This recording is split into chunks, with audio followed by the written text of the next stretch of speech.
Hello and welcome everyone to the online session of the Cyprus Futures scenarios. We're really delighted that you could join us this afternoon. My name is Mille Bojer. I'm Director of Reos Partners for Europe and the Mediterranean. And I was also the lead facilitator of the Cyprus Futures process, and I'm the moderator for today's session. We have a lot of participants on the line, and so this session is webinar style, which means that you won't be able to turn on your camera or your microphone, except for our lovely speakers who are here visible along with me. However, the chat is open, so if you would like to use the chat to introduce yourselves, maybe share where you're dialing in from, and if you'd like to say anything about why you're here, you're very welcome to do that. We're expecting the session is going to run for about 90 minutes. There's going to be ample time for Q&A after the presentation. And so as we move along, you can feel free to use the Q&A button, which is at the bottom of your Zoom screen. You can type your questions there.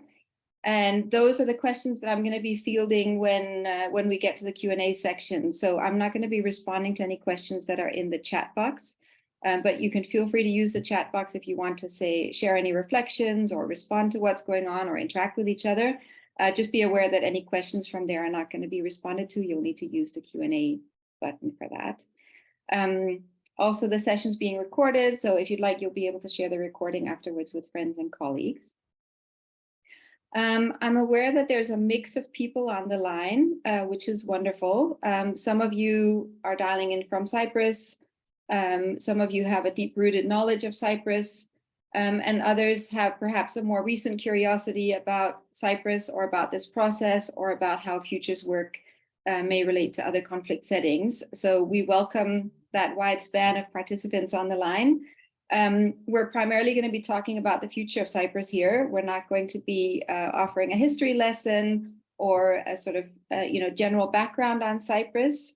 But we hope that those of you who are new to Cyprus on the line will gain a sense of the story of the island by engaging with the content that we'll be sharing with you, and that you'll find the session engaging. So with that, I'd like to introduce our 5 speakers. Maybe we can stop sharing the slides so that you can see the people on the line. So firstly, we have 4 of our scenario team members with us. Ipek Borman and Michelle Kari were part of the convening team for this process. Ipek is an international relations expert and academic who's been involved in previous comprehensive negotiations for the settlement of the Cyprus problem, has a very extensive experience. Michelle is in real estate.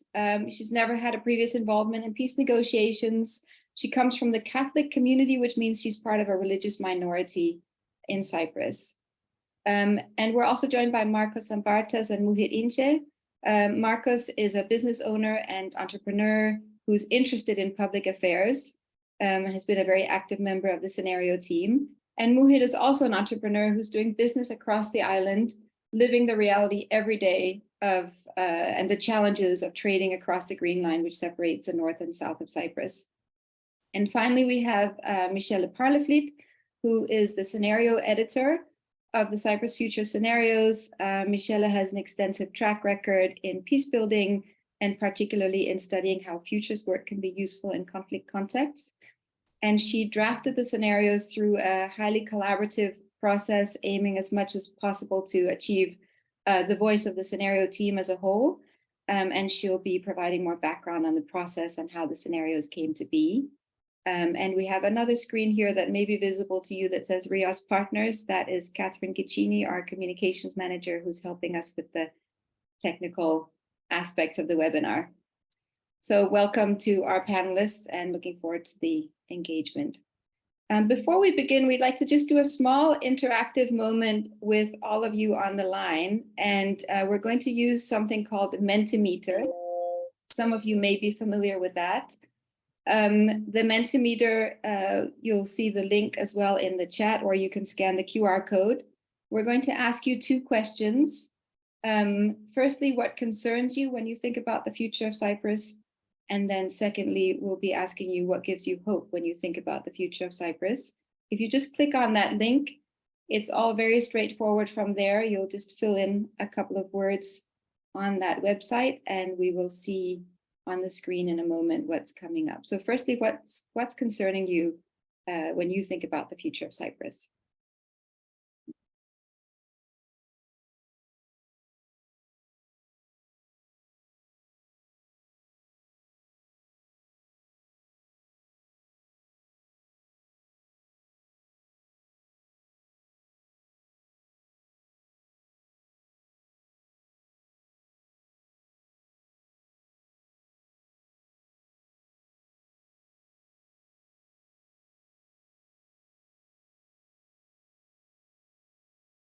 Okay, so we're seeing some of the answers coming up here.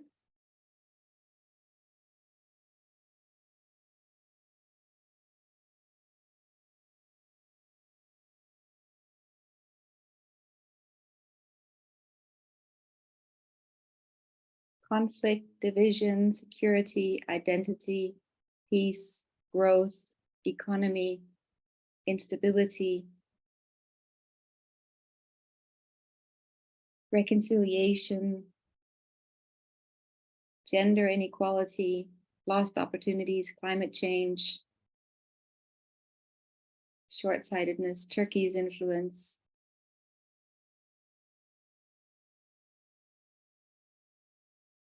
intergenerational trauma, barriers to opportunities, loss of Cypriot identity.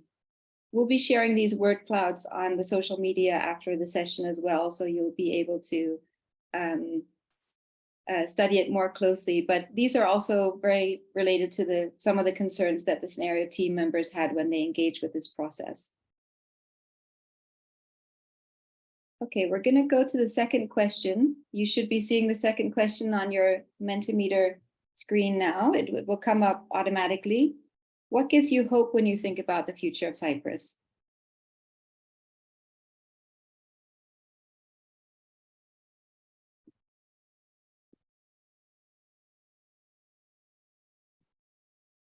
Youth, grassroots movements, young people, change, context, the next generation. There's a lot of hope that comes from the younger people. The situation can't stay. Overcoming stereotypes, new possibilities, culture, unity, energy needs, the sense of urgency, the history, cooperation, pragmatism, the geopolitical circumstances, the educated diaspora,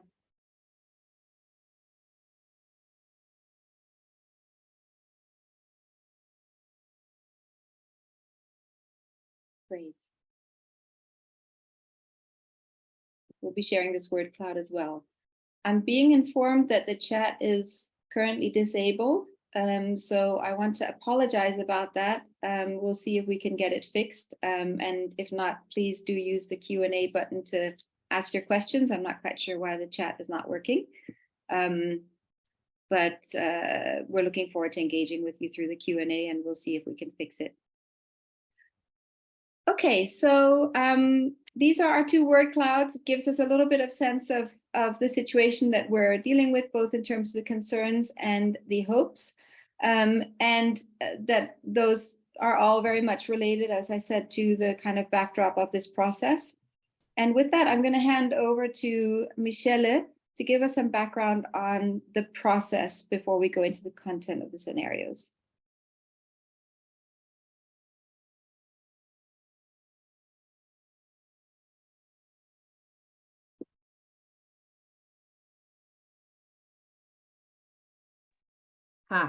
We've been around for so long with this Zoom technology, and still occasionally I tend to forget to unmute myself. Apologies for that, everybody. So let me start again. I'll be speaking to you about the process, the scenario team, why this process came about, and who made the scenarios, the Cyprus Futures scenarios. In terms of the process, It's helpful to first take a look at what are scenarios.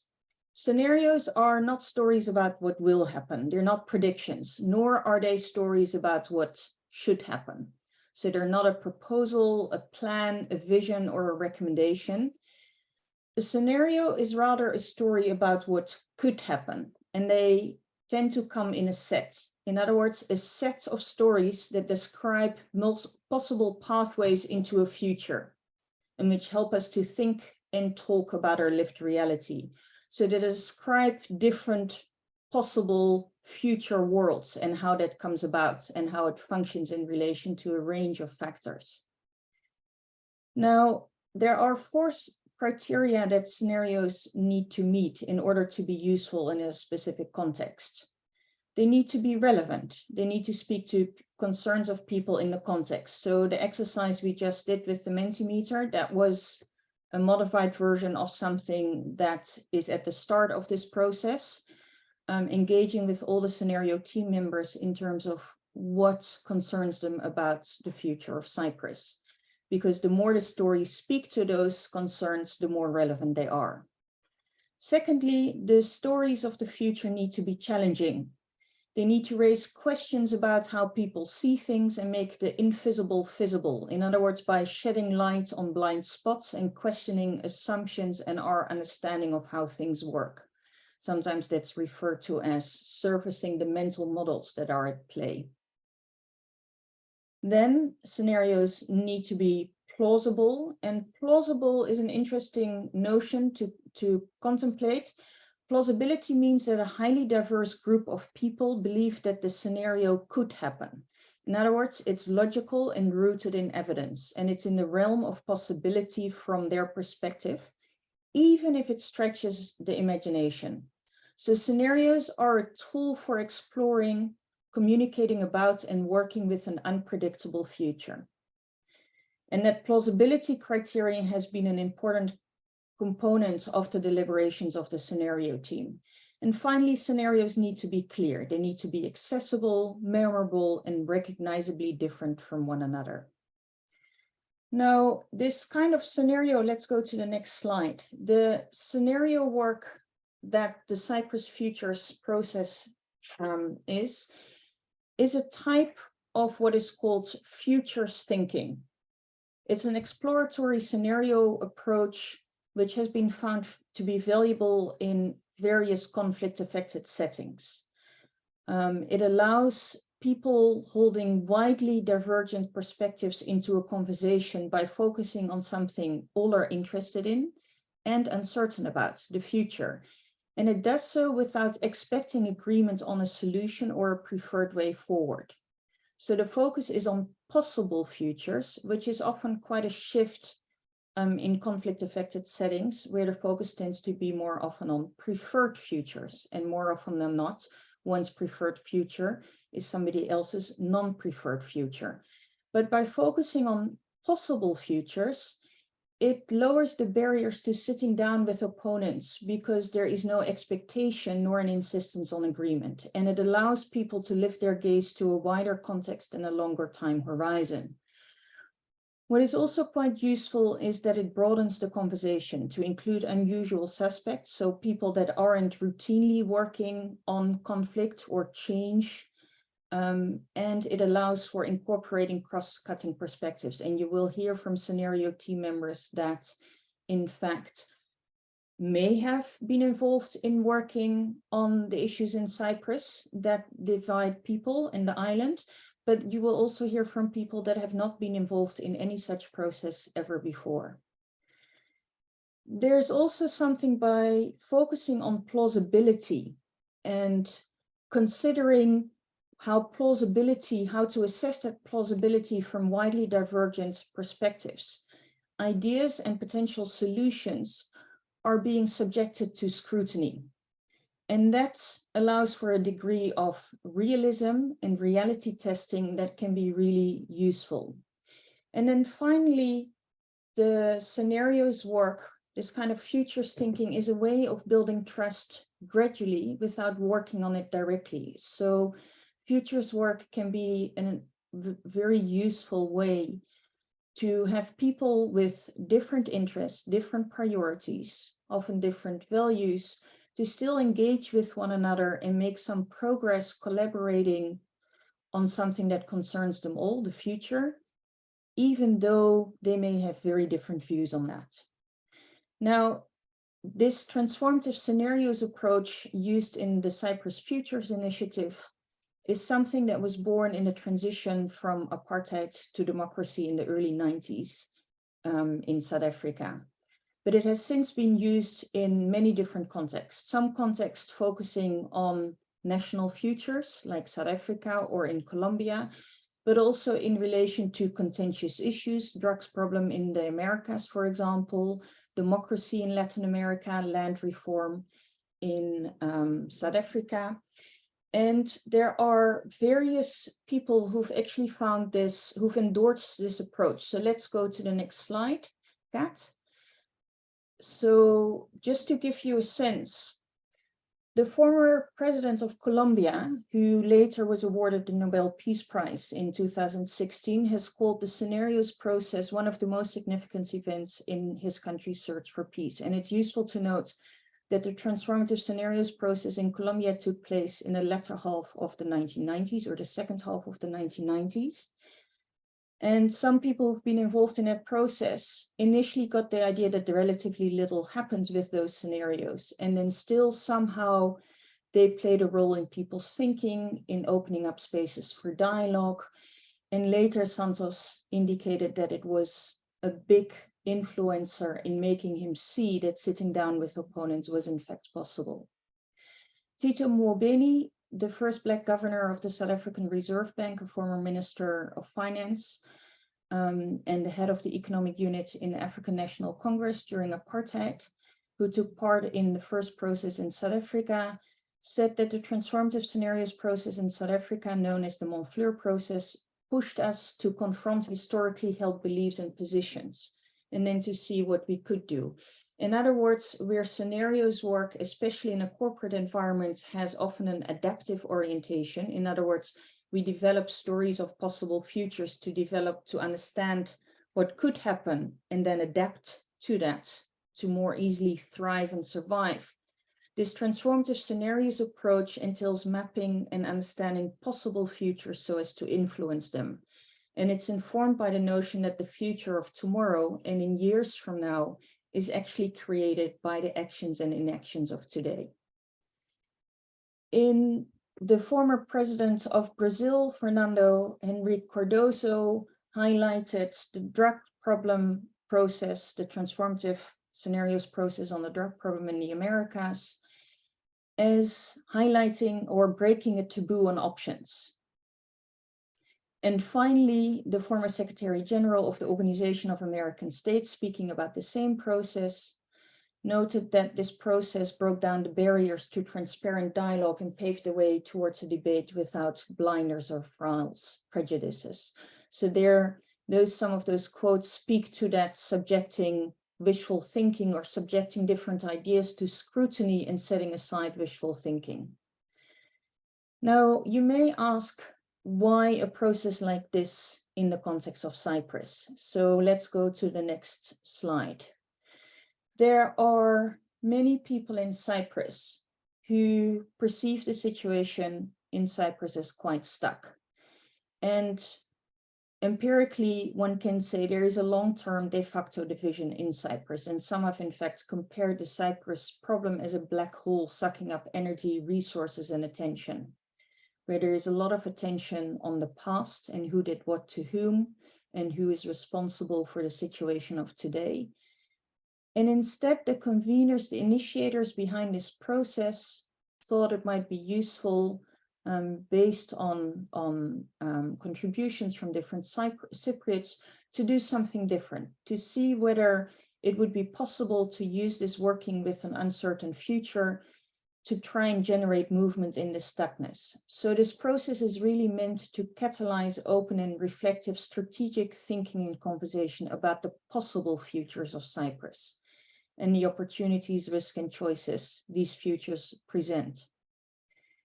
And by scoping and mapping and analyzing the possible futures of Cyprus, and I very specifically speak of plural futures here, because we're not dealing with predictions or projections, but by considering the possible futures, that enables people across society, civil, political stakeholders, economic stakeholders, artists, people of different generations living across the island in different settings, but also people who are concerned with Cyprus and its role in the larger Eastern Mediterranean.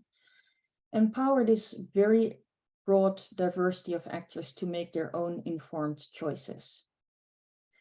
Now, you may be interested to know who actually created these scenarios that have become known as the Cyprus Futures scenarios. And with that, perhaps we can move to the next slide. The scenarios were created, they're the collective creation of a group of 36 Cypriots who together are broadly representative of Cypriot society. They include 18 Greek Cypriots, 18 Turkish Cypriots, and members of religious minorities are included. And they come from very diverse backgrounds, ranging from entrepreneurs, community builders, educators, artists, business people, lawyers, academics. The group was gender balanced, half men and women. And I recognize as I say that's obviously the binary interpretation of gender. The age range has been ranging from 20s to late 60s. And it's not been a group of usual suspects, people who are generally involved in negotiations. And it's important to know that each participant has joined this process as an individual and not as a representative of an institution or a specific constituency. And each brings their full knowledge and perspective and experience to the process. So for example, there might be a lawyer in the group who's a member of a political party, but this person will not speak on behalf of the profession of lawyers in the south of Cyprus, nor will he speak on behalf of the political party he's a member of. He brings both that set of experiences to his participation in the process, but also his experience as a father, as somebody who's grown up in particular circumstances, who has experienced how Cyprus is working and affecting his community, his family, etc. The team of 36 people worked together over 15 workshop days and many other meetings in between workshops, online and face-to-face, to identify key forces at play in shaping the future, asking burning questions about what might happen, and create a set of possible futures. And the scenario team collectively drafted the text with the support of a scenario editor. So they truly are the authors. And it's important to note that organizations who have supported or funded the scenario development have had no say over the substance of the scenarios. So Reos Partners has been an impartial facilitator, has not been the author of these stories. And then perhaps as a last note in terms of what makes this process different, and there are perhaps 5 specific aspects that makes this process different, and we can move to the next slide, Kat. Thanks very much. Obviously, the Cyprus Futures Transformative Scenarios process acknowledges and takes into account the decades of efforts that have taken place in Cyprus to navigate the future and address the Cyprus problem. And this process builds on such efforts, but it's also distinct and unprecedented in 5 ways. The first is one I spoke to earlier. This process doesn't take a stand. It engages very divergent actors holding very different views and having very different experiences of reality in Cyprus today in a conversation without a requirement to agree. Secondly, even though there has obviously been a concern with the Cyprus problem, the process and the stories that have resulted from the deliberations of the scenario team have really broadened the conversation beyond the Cyprus problem, so including the wider context. And then we're talking both about kind of regional developments, but also issues that relate to people today. youth leaving the island and not seeing opportunities for themselves to create and build a future for themselves on the island, or issues around economic development, climate change, migration, education. So in other words, it is much more these stories of possible futures of Cyprus than just the Cyprus problem, notwithstanding its importance. A third important element is that this has been very much a Cypriot-led process, engaging non-political stakeholders across sectors. And you will hear from two people who've been involved in the process as conveners from the very beginning. Then the focus of this process has been very much on very pragmatic, future-oriented conversation. So it recognizes that there is a past and that there may be different stories about the past. But what this process is really sought to do is engage people in a conversation about the future. And finally, this process and the scenarios are feeding into complementing existing processes, whether they happen locally in Cyprus, in the south, in the north, with international actors, whether they happen in the political realm or whether they happen in the economic and cultural realm. In other words, the stories that have been created by this scenario team are broadly usable and feed into efforts that take place in many different spaces involving many different actors. Mille, let me hand it back to you. Thank you, Michelle. And with that's the background on the process so that you can understand how these scenarios were created. And with that, I'm going to hand over to Ipek to actually introduce us to the scenarios that were built and that resulted from the process. So over to you, Ipek. Thank you, Mille. So before introducing you the specific scenarios that we developed, we can continue with the next slide. So scenarios as stories about the future enable us, of course, to have a future orientation. So they are a powerful tool for looking forward.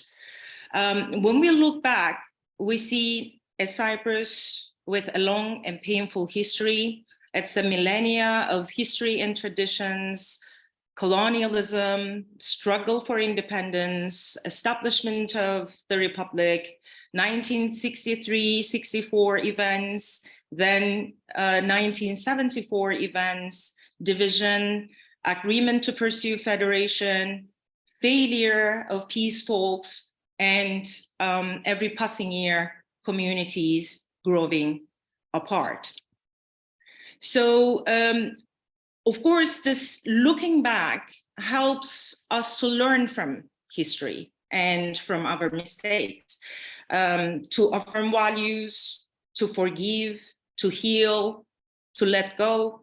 But looking at the future, on the other hand, to reflect on the possibilities and choices, to identify threats, to develop shared visions, to mobilize for collective action in a way it complements and enables us to actually move forward with a future orientation.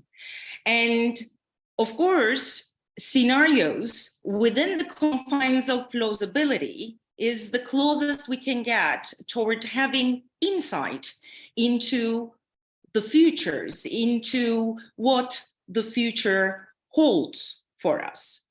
So from here, we can move on to the scenarios that the scenario team developed. So we developed a set of 4 scenarios. The first one is no way scenario. It's a scenario of stagnation and inaction. The second one is my way. It's a scenario of divergence and opposition.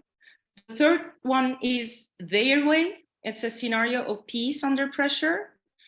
And the fourth and the last one is our way, which is a scenario of resilient peace. So this set of 4 scenarios, I have to, express this from the outset, that they were not pre-designed in any way. Each and every scenario is the product of the long and intense discussions and deliberations of the scenario team. So they organically came out of our process. When we look at the first scenario, which is the world of Norway, it's a future of Cyprus, which is marked by stagnation and inaction, and where the Cyprus problem gradually deteriorates. In other words, it's the continuation of the status quo that lingers on and on, year after year, sustaining somehow the community's learned helplessness. But of course, we talk about the continuation of the status quo, but we also know that the status quo is never static. So every passing time, we see irreversible changes on the ground, which gradually aggravates any prospect for the solution of the Cyprus problem, and which drive both communities further apart, with younger generations having no recollection of coexisting together. For example, here, new negotiations on the Cyprus problem begin again, but collapse once again. The pattern of multiple rounds of failed talks, combined with ongoing competing solution models, maximalist demands, and a lack of transformative leadership, impede progress, feed fatigue and inertia, and divert resources from tackling other challenges affecting daily life. As a result, everyone involved in and affected by the Cyprus problem is kept stuck in suspension as de facto separation solidifies. The second scenario is my way scenario, and it's a future of Cyprus where we have divergence and stagnation, and the Cyprus problem escalates. The Turkish Cypriot side, here with the intent on breaking out of its long-standing isolation, no longer holds out for an agreed settlement of the Cyprus problem, and actively pursues in this scenario international engagement and recognition as an independent state. Of course, this prompts strong resistance and reaction from the Greek Cypriot side. Tensions on the island between Turkish Cypriots and Greek Cypriots intensify rapidly as any prospect of a peace process evaporates. Regional tensions also escalate as Greek Cypriots and Turkey pursue hydrocarbon extraction without any agreement about overlapping claims in the sea. So under these circumstances, we see the EU disengaging from the Turkish Cypriot community and the UN disbanding its mission of good offices in Cyprus, as there is no prospect for a solution and a common ground between the two sides and the two communities. The third scenario is their way. It's a future of Cyprus where we have peace, in quotation marks, which is under pressure. The global and regional challenges that the external actors face, when combined with geopolitical environment in the Eastern Mediterranean, necessitate solutions to pressing issues such as energy, which in turn necessitate a solution in Cyprus. Therefore, the Greek Cypriot and Turkish Cypriot leaders experience considerable pressure from external actors to settle the Cyprus problem. They engage in high-level negotiations, but again, elite-driven, top-down, with little transparency or participation from civil society. And we see a series of negotiations, summits, conferences with high involvement of guarantor powers and intense engagement of international actors such as the UN, the EU, and so on.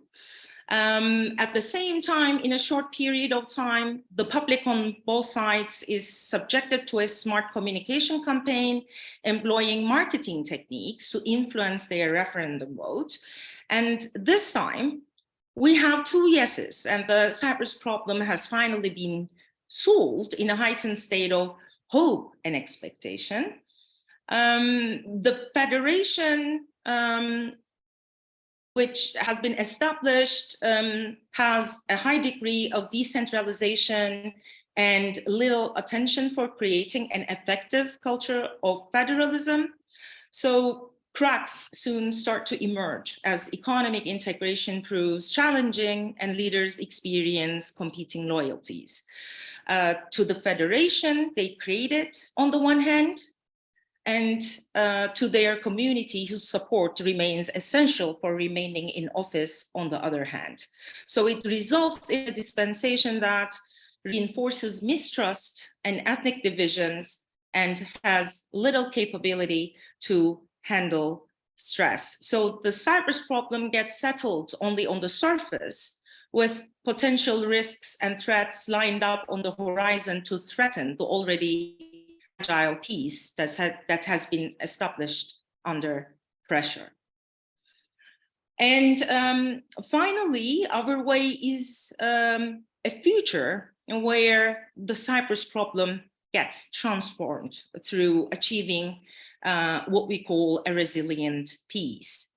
Here again, of course, the global and regional challenges play an important role when they are combined with the geopolitical environment in the Eastern Mediterranean, which necessitates solutions to pressing issues that in turn necessitate a solution in Cyprus. But this time we have a new approach to the peace process. And this new approach to the peace process has been embraced by the leaders, by the sides, as well as the communities, which are also very much active in this world in terms of civic engagement and societal inclusion. So this future, focusing on achieving resilient peace, combines high-level peace talks, working groups, technical committees, and civil society inclusion and participation in the process. And in the resulting federation, attention is devoted to developing effective, legitimate, and resilient public institutions at all levels and mechanisms for coordination, participatory governance, protection of vulnerable communities, and social cohesion. So I would like to return back to Mille at the end of the brief presentation of our set of 4 scenarios. Great, thank you, Ipek. I greatly appreciate your ability to summarize these scenarios. For those of you who haven't seen the report, there's about 10 pages for each scenario of many details around how different groups are affected and how things play out. And so it's a challenging task to do what Ipek just did, which is to summarize really the essence of each one. So thank you for that. With that, I'm going to hand over to Michelle to just speak a little bit from the perspective of the group as a whole on what some of the key implications the group identified are, and also to share with us a little bit of insight into what are some of the scenarios that you don't see here and that the group chose to exclude. Over to you, Michelle. Thanks very much, Mille. So here are some implications and reflections from the scenario team writers. And I would encourage you to share your own reflections based on what you've been thinking about and what you've been feeling inside while you've been listening to the scenarios, especially those of you who live in Cyprus and or are affected by the situation in Cyprus or involved in some way. What has happened for you? What has come up for you as you listen to these short summaries? And indeed, we'd recommend and we encourage you to go through the stories as a whole. At the end of this presentation, we will share a QR code, which immediately takes you to the Cyprus Futures website and the scenario report and materials that is available there. But the scenario team as a whole highlighted and really came to realize through their deliberations that the interdependence of Cypriots is a reality in all scenarios. It's not going away, even if that interdependence of Cypriots, people on the island, is not necessarily visible to everybody or felt by everybody. It's still there. Then a second clear realization within the scenario team was that the decision to engage or not to engage with the other community and how any engagement takes place is a decisive factor determining which scenario materializes in future. A third reflection that came up within the scenario team, and that's especially related to the scenarios of their way and our way, is this realization that a federation can emerge and operate in different ways. In other words, it's not just one single modality. How a federation comes about matters for its success, and then especially in relation to how much and the type of participation and engagement of the public, and which section of the public and how wide of a public. And fourthly, a kind of cross-cutting realization for scenario team members has been this strong notion that actually every person and each institution has a role to play in shaping the future of Cyprus and in engaging in a conversation about that future. And obviously, as you listen to these stories, you may think, hey, but what about this possible future or that possible future? Why is that not part of the set? And in fact, a whole range, many more possible futures were deliberated and examined by the scenario team. And it would be useful to speak to three in particular that the group decided to exclude from the set of scenarios on grounds of plausibility. And those are the future of a unitary state, annexation of the north by Turkey, and a negotiated two-state solution. And to briefly highlight why each of these was considered and why it was thought to lack plausibility, a unitary state, or what is often referred to as full unification, is a long-standing aspiration of many Greek Cypriots and some Turkish Cypriots. So this was definitely one of the possible futures that was considered. It was excluded on the grounds of plausibility because the group came to believe through its deliberations, and the discussions were often quite intense, is that this prospect is too distant from current social political realities. And at the moment, the majority of Turkish Cypriots do not wish to consider it. And remember here that the scenario team was working with a time frame until 2035. So that is a particular time span that has an impact on plausibility. The a second scenario that was excluded is the annexation of the north by Turkey. This is something that has been spoken of at times in comments and in analysis, that this might be on the cards sooner or later. And obviously with the war in Ukraine, this has been quite present on the foreground.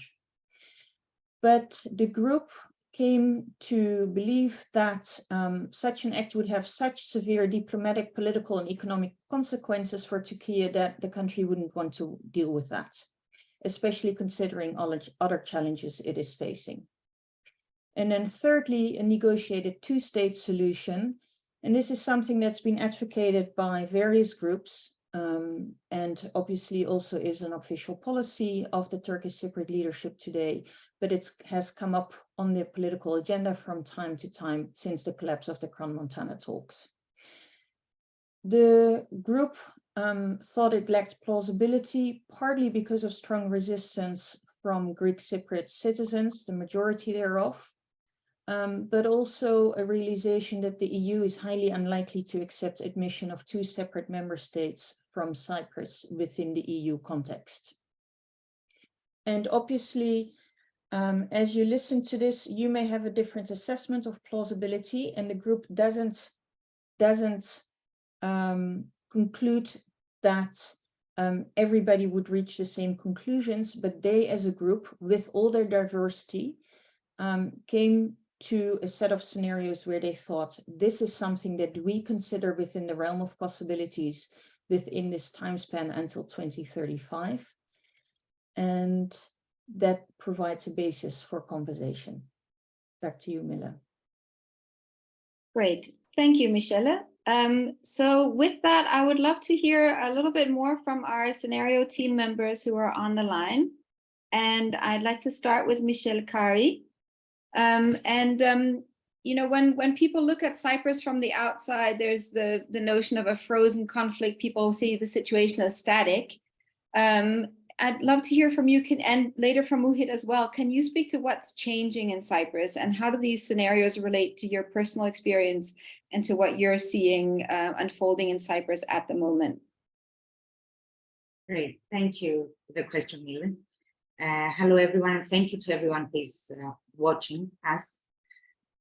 For me, it has been evident going through this process for a year now, because I was one of the conveners.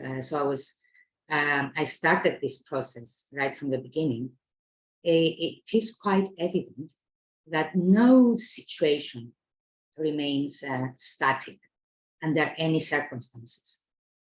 Cyprus of 2023 is not the same Cyprus of 1963 or 1974 or even the 90s.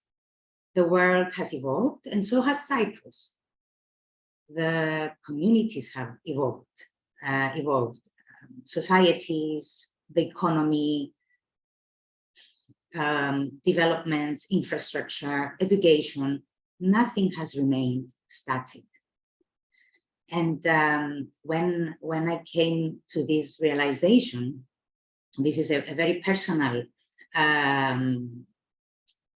aspect and effect that this workshop had on me, when I realized that there is no static situation, it's better we can remain in this status quo, because all these years, you know, it's been better for us.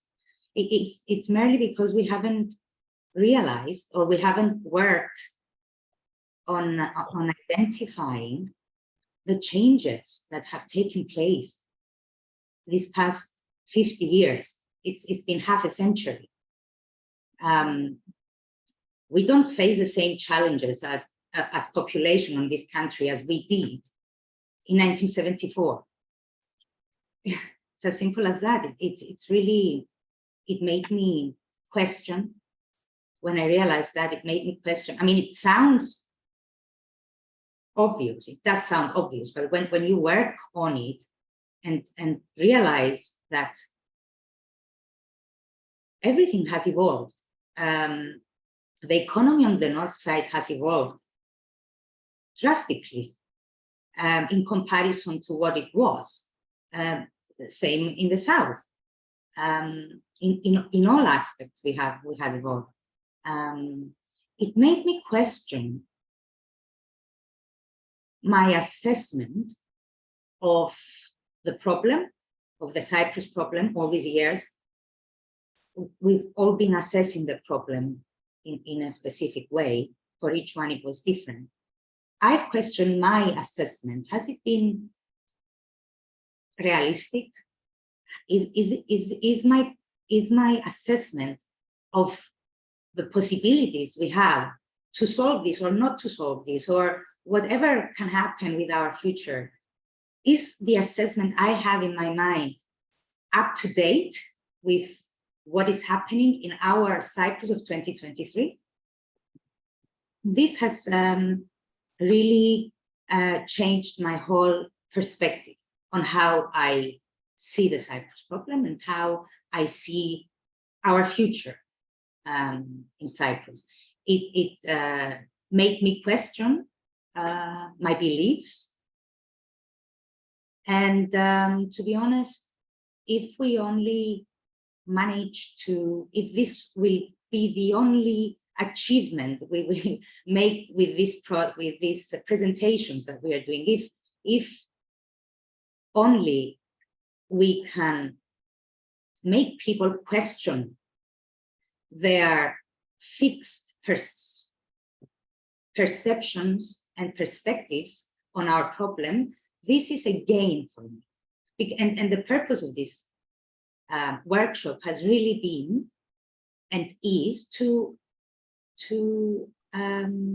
make people think and initiate public conversation. We're not trying to propose solutions.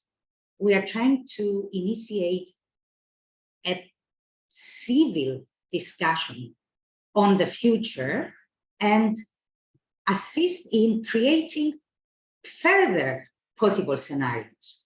We're not saying that these are the best scenarios or the most correct scenarios, but they are valid because they came out of us 36 so diverse people, and they are what they are. And the society, the politicians, the government can use the outcomes of these scenarios to make their own reflections on the reality, make their own reality check, and see how we can take this forward for a prospective solution or a better future for our country. I think I'm done. Thank you, Michelle. Muhit, I'm going to hand over to you now. As I mentioned in the introduction, you're really experiencing these challenges every day as someone who's trading across the green line. So similar question to you. How do you experience the situation changing, and how do you relate your everyday experience to these scenarios? Yeah, thank you, Michelle, and thank you everyone for being with us today, for showing this interest, tremendous interest in scenarios. Well, yeah, I'm a businessman, I'm an entrepreneur, and I've been doing trade across green lines since 2019. But before that, since 2015, I've had a company in the south, in the north, and I've been doing trade all over the island. Well, as an everyday thing, I can see that the status quo is not static. I mean, it's evolving, changing too fast, very fast.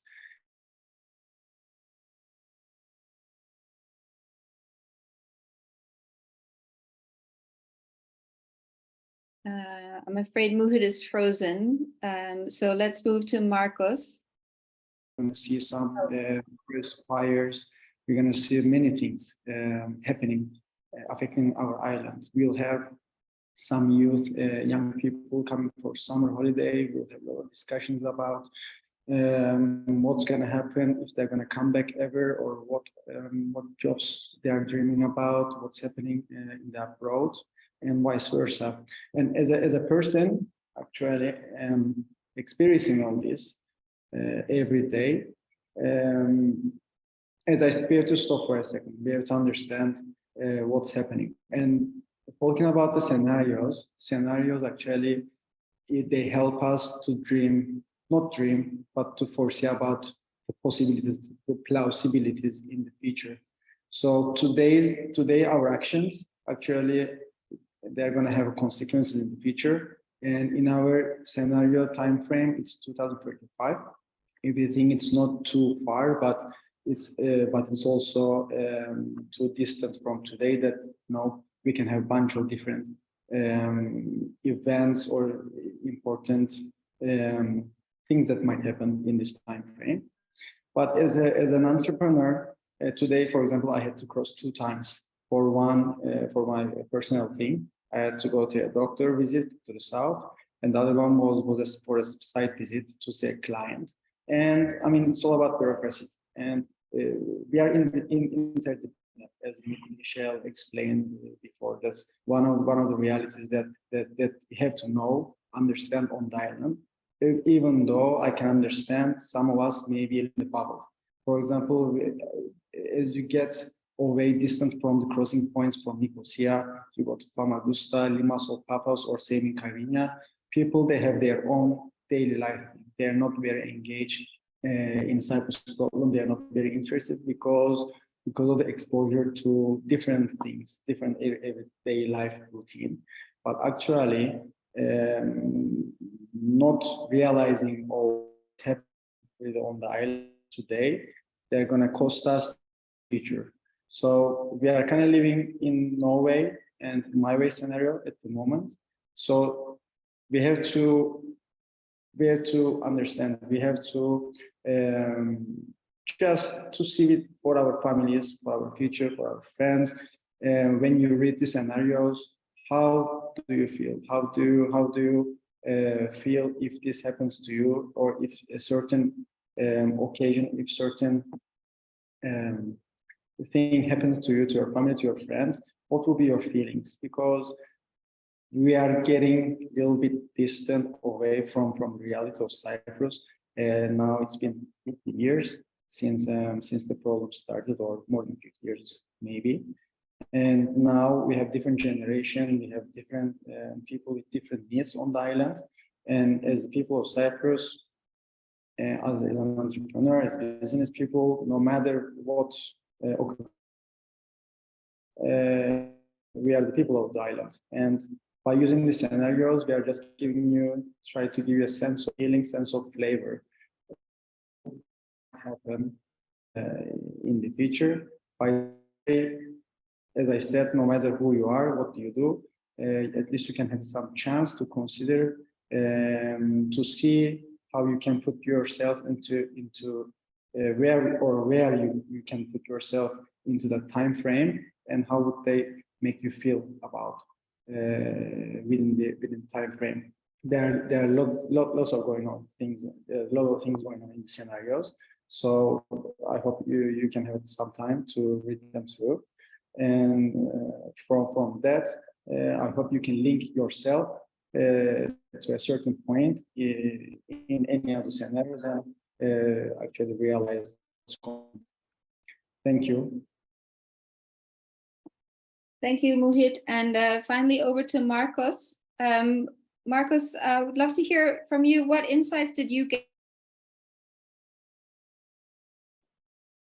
Hello, everyone. Thank you, Mille. Thank you, everyone, for participating. Now, when it comes to writing the scenarios about future of Cyprus, for me, it was a very liberating and empowering process.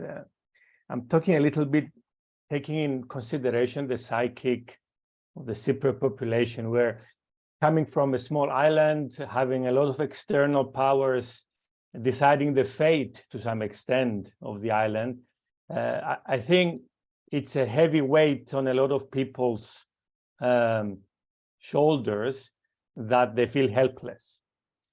During this process, I managed to lift that weight from my shoulders, and felt that I really do something meaningful about the future of my country. You know, the Cyprus problems, it is a complex situation, but after the process, I can see finding a solution, whatever the solution is at the end, a much more tangible. The process kind of illuminated the different factors and the different actors that are in play. And most importantly, their interconnection is not that obvious, or at least it wasn't obvious to me at the beginning. But after the process, this realization and how the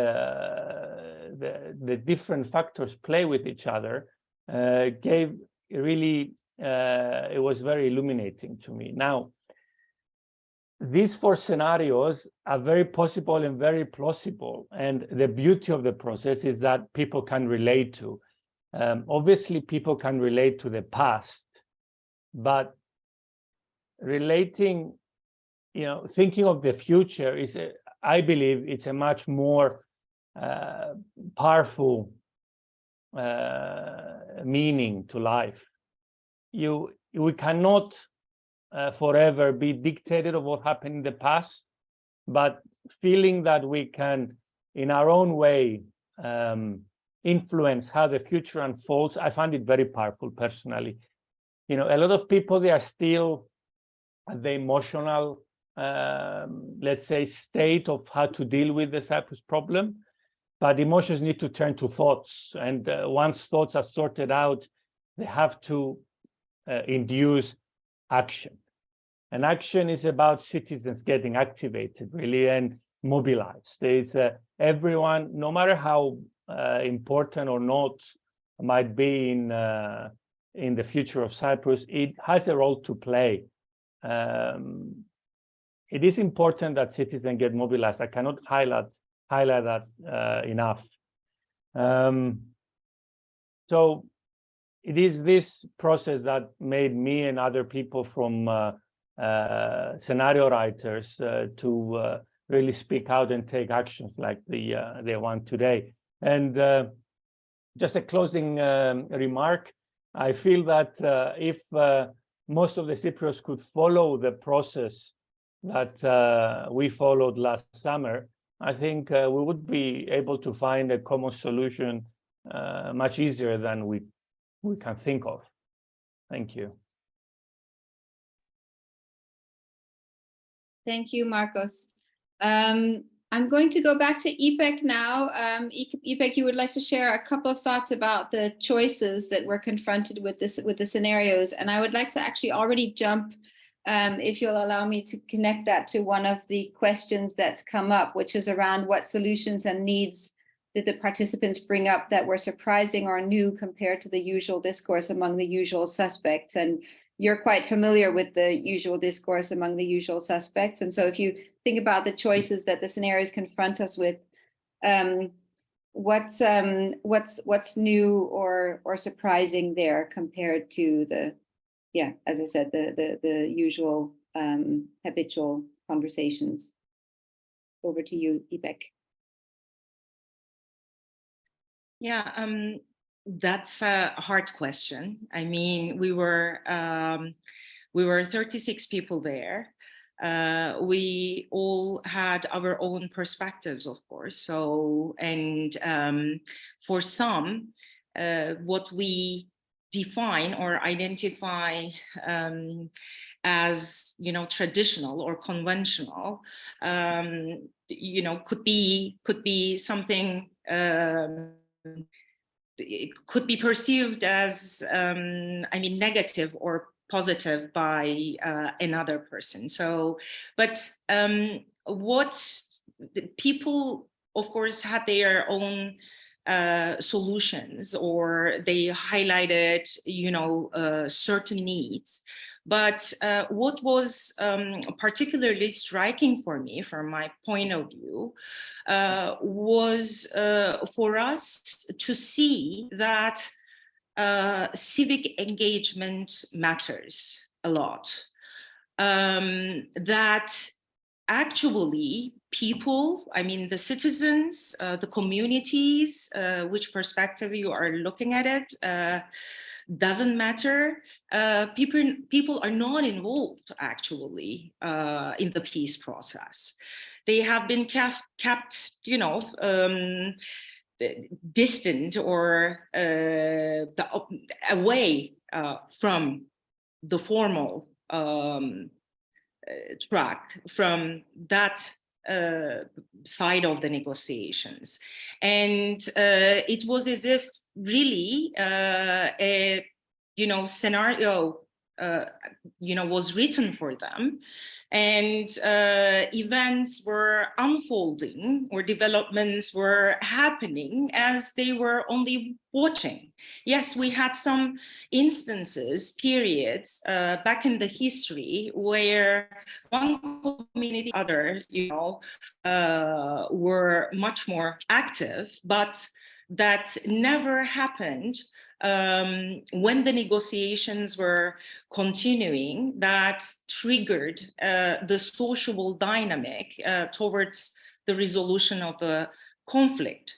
So I think as I said, what was striking most was to see that we need to realize that there are a lot of actors in the Cyprus conflict. It's not only the sides, it's not only the official sides, it's not only the leaderships, but it's also the civil society, the people, you know, and their active involvement, their active participation is also of paramount importance, because, you know, peace will be achieved by the people at the end.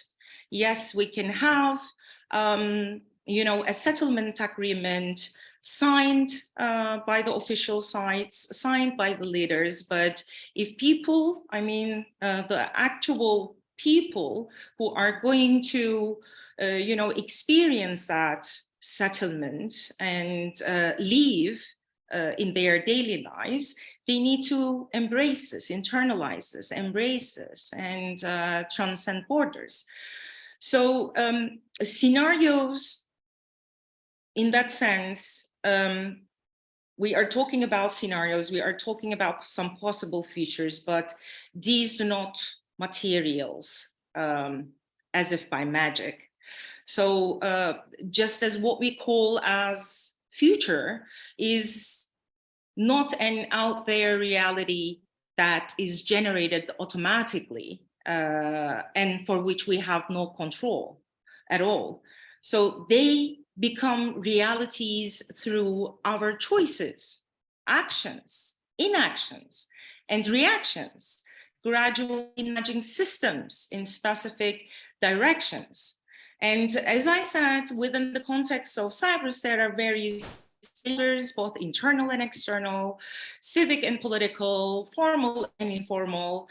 And here with the scenarios, you know, we saw during the process how these various stakeholders act or not act and make certain choices and shape that evolving future.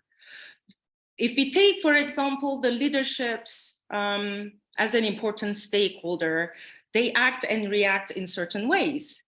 If we take the external actors, in each future, they also act and react in specific ways. The international community, the UN, the EU, the diaspora, the civil society, the people, the citizens, us as individuals. I mean, we, each one of us have a role to play in shaping these futures. And I agree with Marcos, especially in the sense that, you know, our choices matter. And that's what was novel for me, to see that dynamic, you know, of emerging from among the people, and not let just those usual suspects, I would call, I'm not talking about the individuals, but, you know, the leaders, the external actors, all the top level, you know, elite-led processes. But also, you know, the people should take over the agency over the future direction of Cyprus, I would say. Great, thank you, Ipek. I'm going to direct a question to Michelle Kari, which is, one participant said, I'm interested to hear the participants how they think the fourth scenario could be brokered, not only to the political leadership, but also to the civil society agents who are proponents of the first scenario. So people in civil society who are proponents of the no-way scenario and of maintaining the status quo, and understanding that some people from that view were also in the scenario team. So how do you see that that the fourth scenario could be engage people who are currently advocating for the first one? A challenging question, and this is a very, very good question, actually, because it's one of the main concerns that we've had up until today, the people of extremes who didn't want to have a dialogue or don't want to have a dialogue or ever accepted the other party. How will they ever engage in such a dialogue or a possible trial for any solution? For me,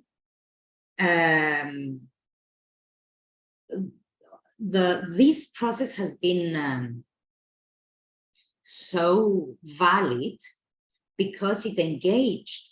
We managed to engage people from with different views, political views. And we had people who had extreme views on each side in the group.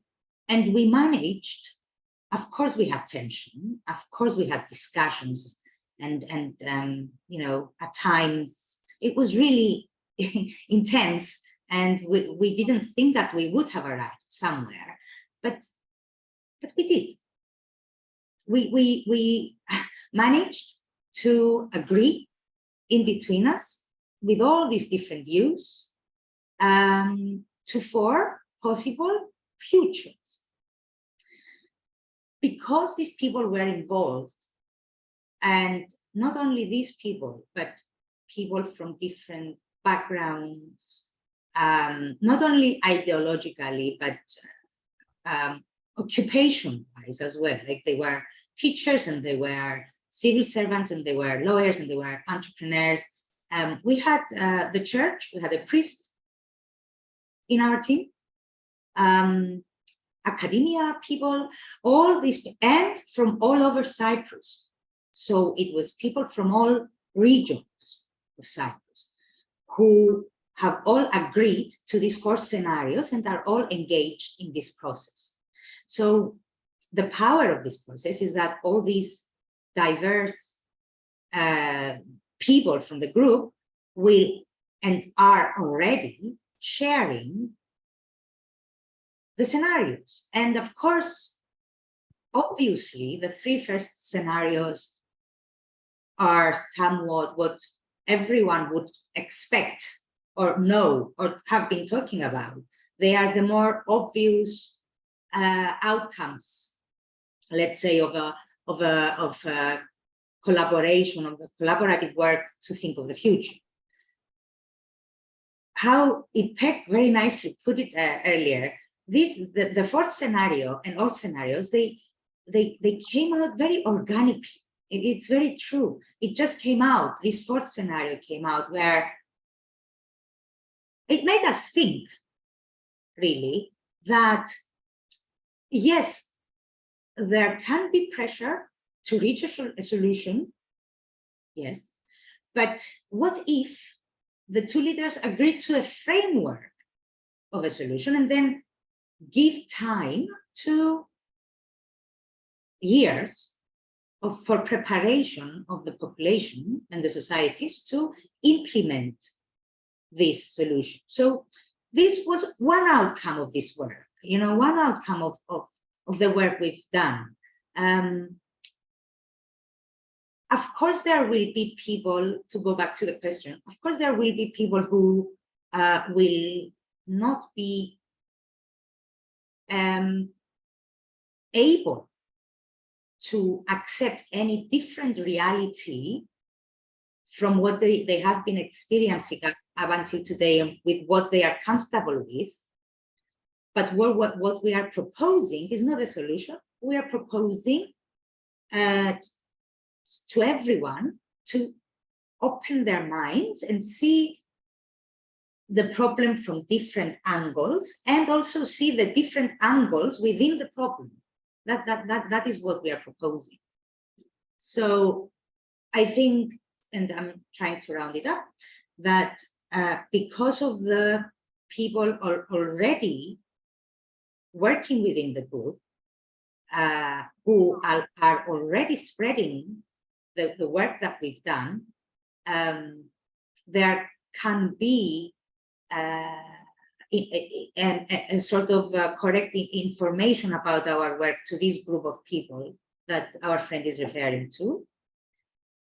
And perhaps with the initiation of the public dialogue, if we manage to bring this to a larger perspective, then possibly it can mobilize, it can make people with all ideologies to think about the possibilities. That is our purpose, nothing more than that. Thank you. Great, thank you, Michelle. There are two other questions that relate a little bit in the same line, and I want to direct them to Marcos. So the one of them is, how do you think civil discussions and views differ from the political discussions and political goals? And how, we've tried to include people also, or how do people with more extreme views, how are they represented? How do we engage them? Are they interested in such initiatives, and are their views taken into consideration? For the first question, I do think that there is a gap between how the society looks at the whole issue and how the politicians deal with it. Politicians tend to gravitate anyway towards the public's opinion. So as long as research about the public's opinion is about maintaining the status quo, however we understand, the public understands the status quo, this is what politicians will do. And people in general are reluctant to change. So politicians would keep the status quo as it is for as long as it goes. And it's always easy to blame the other side about not doing things that they should be doing. So this is why the civil society needs to make it vocal enough to the politicians that we have a different opinion. People want stability, and I don't know if that's loud enough to the politicians, to be honest. We need to be more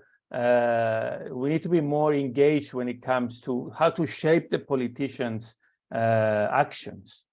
If we let it to them, we just continue how we are now.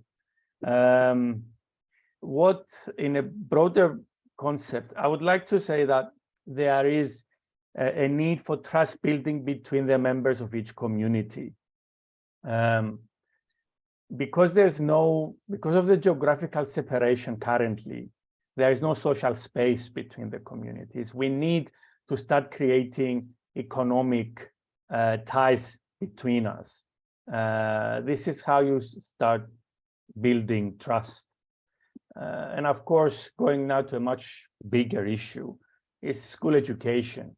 A lot of people, of a certain age will never change their views that they had for the past decades. So we need to invest in the youth, and school education is paramount. Of course, that takes a lot of political capital, a lot of political will, which, if it's not to the interest of the career of the politician, it will never flourish. I hope Thank you. Great. Muhit, I think you may want to comment on the previous questions as well, but I'd also like to direct Sally's question to you, which is, what were the broader regional or global trends that we discussed when developing the scenarios? And are there any that particularly stand out as important for Cyprus's trajectory? Well, I just wanted to add a couple of words on what Michelle said about the scenario process, and then I can go ahead and answer the question. Well, first of all, at some point, I felt myself around the negotiation table. Like, okay, the scenarios, they came out organic, but they didn't come too easily, I can say. Because I remember sitting in a room, going out, walking in and out, and there are people going in the room, going out, because we are trying to actually bring out something, but there are so many clashes. Like, as we have been experiencing about the Cyprus problem, because the realities are there, but the past is there. So things were kind of like, okay, we were trying to be future-oriented, but we were also getting stuck in the past. So it was not so easy for me. And at some points, I remember I was feeling too tense, whether we were going to reach, you know, to some conclusion. Well, and this is one thing. And the other thing is, in each scenario, there's at least one thing that we are all against about. For example, in all the scenarios, I have some. I can show you. I can tell that I checked. So it's not like you're there just for the pinky frame that you're trying to draw for the future of Cyprus. But no, it was the opposite. We're trying to see the reality that what we are actually facing today, and on top of that, we are trying to see what was plausible. So it was not that easy. So I want to add that. And going back to the question, yes, during the scenario process, we had so many talks about the demographic change, the economic change, about the youth, about gender balance, gender issues on the island. And once you start reading the scenario, you find a bunch of stuff about it as well. Okay, maybe you cannot find too much detail, but that's one of the concerns that most of us had in the group, because we are leaving the island. And during my speech in the beginning, if you remember, I mentioned about now we are in the summer season, and we're going to have forest fires, we're going to have other crises, earthquake, and what will be our common action as the people of Cyprus in such cases. So the statico is not static, it's changing, it's evolving, and we are not actually coming out with a viable plan for all this stuff that are actually affecting us, but we are actually not paying attention to as well. Thank you. Great, thank you, Muhit.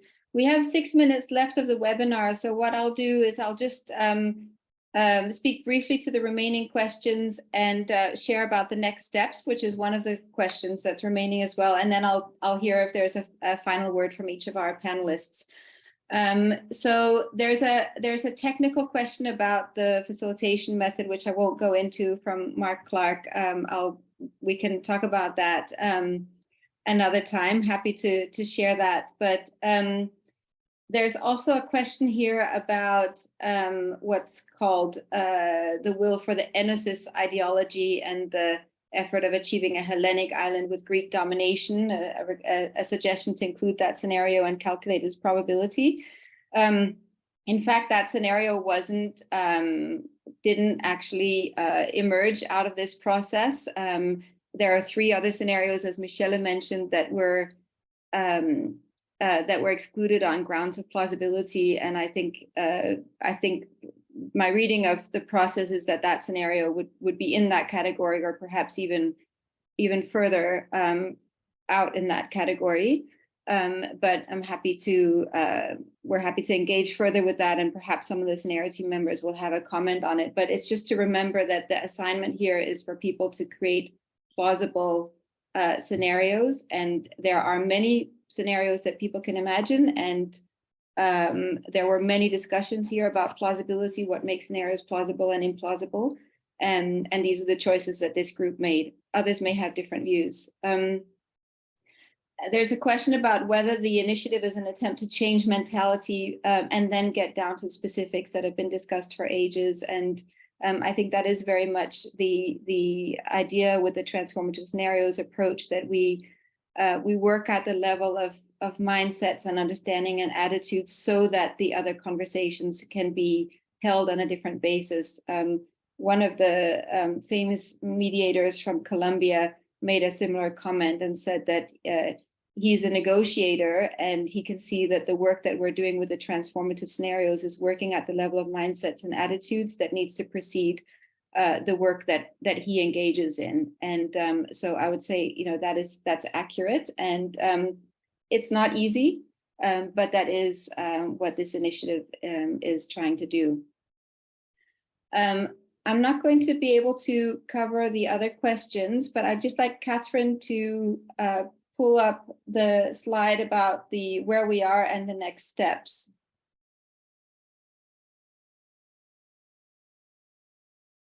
So what's been produced so far in this initiative is that we have a report with the full scenario narratives. We have an executive summary with a comparative table that relates the scenarios to each other. We also have a very interesting guidebook for how to use the scenarios. So I really encourage you to look at that guidebook because it helps if you want to include the scenarios in a strategic conversation, if you want to do personal reflection on the scenarios. If you want to use it in an educational setting, for example, there are very practical tools in that guidebook on how to do that. We have social media accounts that you can follow. We have a crowdfunding page for you to support, and there's a website that has the links to all of that material. We've developed a communication strategy. We've done presentations at various conferences, and right now we're in the process of private and public briefings and dialogue events inside and outside of Cyprus. So really trying to engage as widely as possible. We've done a big international engagement, and the next phase is very much about civic engagement related to the conversations we've had here today. Next slide. So how can you help? Please continue to raise awareness about the possible futures of Cyprus, share and talk about the scenarios in formal and informal settings. Please help us to frame this initiative correctly, that we're not trying to advocate for a particular solution, that it's an impartial initiative, that it's inclusive of all voices. Even if people are critical of the scenarios, if they see different scenarios, if they have different views on that, that is all welcome. What we're trying to do is to stimulate dialogue and agency in relation to the future. Please include the scenarios and their implications in your strategic and policy discussions if that's relevant for you. And focus on the questions that the scenarios raise. So could this happen? Is it a risk? What would it take? What choices will determine the future? So that we get into those conversations and reflective conversations that can really activate agency. You can use the scenarios as a reflection tool for your own strategy. And of course, you can support the initiative politically and or financially through the crowdfunding or otherwise in order to enable the next steps, in particular, our citizen engagement strategy. So those are the next steps. We can stop sharing the slide there. And I'd like to just see if there's one sentence from each of our panelists that you would like to leave our audience with, starting with you, Ipek.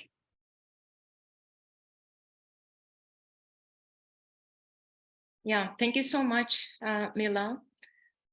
Well, we have to think about the future. I mean, generally, when I think about the future, I think about the future of my son.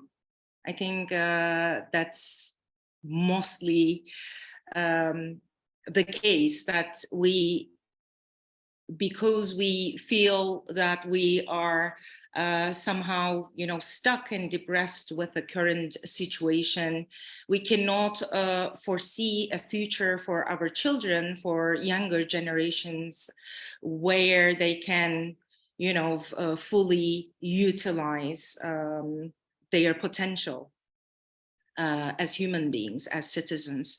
So I hope that starting from now, we really start to think about the future, because it is already happening now, it is already evolving. So yeah, that would be my last message. Thank you, Ipek. Marcos. You're on mute. Well, I would like to say that we spend a lot of our lives to learn. Yeah, maybe there is time to unlearn a few things and relearn. Yeah, it is all about getting new input and transform our ideas. Thank you, Marcos. Muhit. Definitely, I would focus on how each scenarios make each of us feel. I think once you focus on the feelings, you can actually start seeing how they're gonna react, how gonna affect you in the future as well. So we have to be aware. We have to be more aware of what's going on around us. We are all stuck in our daily life, but we have to just take a moment and think about our future, about our kids, families. What if the static quo? What if stays like this? What if it changes? What if number 3, number 4, number 2 happens? Whatever. Just focus on the feelings and then start taking action. That will be my last word. Start taking action. Thank you. Michelle. Last but not least, I would like to say that, first of all, thank you for staying up until the end to listen to us. I wanted to make a focus on the group and repeat that we are not politicians. We are civil society. We are everyday people, ordinary people with normal work. Apart from, we're not diplomats. We you know, most of us, the majority of us, have never had an experience of any similar sort of workshops. And I say that because I came across a lot of suspicion when I was talking to people about this initiation. So who are you and who is behind this and why are you doing this? And so it's all of us, people who have voluntarily sacrificed a lot of hours of our lives to work on a vision or on a project which for us is a vision or has a vision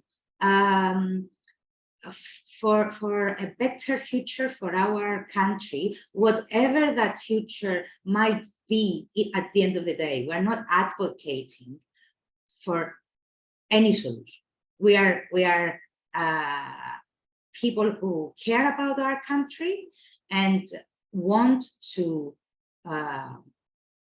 make people think and question the process of the negotiations that have been undergoing up until now, to question the plans themselves that have been proposed up until now, the facilitation, the international actors, the everything, just question and start thinking about everyone who is involved and has our future in their hands, and just think how to make it possible to take our future in our hands, because it is possible.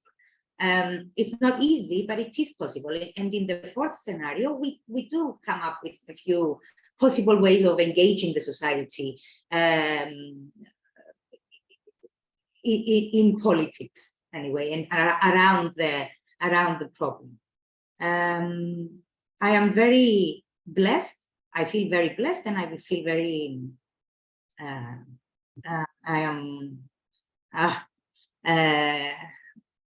I have gratitude. My mind is stuck right now for my participation in this project. It has opened my eyes and it has changed my perspective on how I see things. And yes, I'm very hopeful after this, very hopeful. Thank you.